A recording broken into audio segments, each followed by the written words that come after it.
எதிரி நாட்டு மன்னரோட போர் செஞ்ச பல மன்னர்களுடைய வரலாற்றை நம்ம கேள்விப்பட்டிருப்போம்.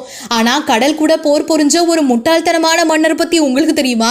2000 ஆண்டுகளுக்கு முன்னாடி ரோம் நாட்டு அரசர்கள்லயே ரொம்பவும் மோசமான முட்டாள்தனமான மன்னர் அப்படின்னா அது மன்னர் கலிகுலா தான். கடல் மேலேயே இவர் போர் தொடுத்திருக்காரு.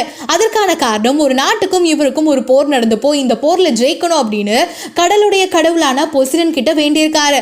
ஆனா அதுல அவர் தோத்து போனதுனால இதுக்கு காரணம் அந்த கடல் கடவுள் தான் அப்படின்னு சொல்லி அது மேலேயே போர் தொடுக்க முடிவு பண்ணி தன்னுடைய வீரர்களை கடலுக்குள்ள அழைச்சிட்டு போய் கடல் அலைகளை கத்தியால வெட்ட சொல்லியிருக்காரு. அது மட்டும் இல்லாம கடல்ல இருக்கக்கூடிய சிப்பிகள் மீன்கள் அப்படின்னு எல்லாத்தையும் எடுத்துட்டு வர சொல்லி நான் அந்த கடவுளையே ஜெயிச்சிட்டேன் அப்படின்னு சொன்னது மட்டும் இல்லாம அவருடைய வெற்றியை கொண்டாடுறதுக்கு அந்த இடத்துல ஒரு லைட் ஹவுஸும் கட்டியிருக்காரு. அப்படின்னா இவரை விட வேற ஒரு முட்டாள்தனமான அரசர் இருக்க முடியுமா என்ன? ஆனா இவருடைய மோசமான ஆட்சி காலம் 4 ஆண்டுகள் தான் இருந்துதான். இவர் தன்னோட 29வது வயதிலேயே இறந்து போயிட்டாரு.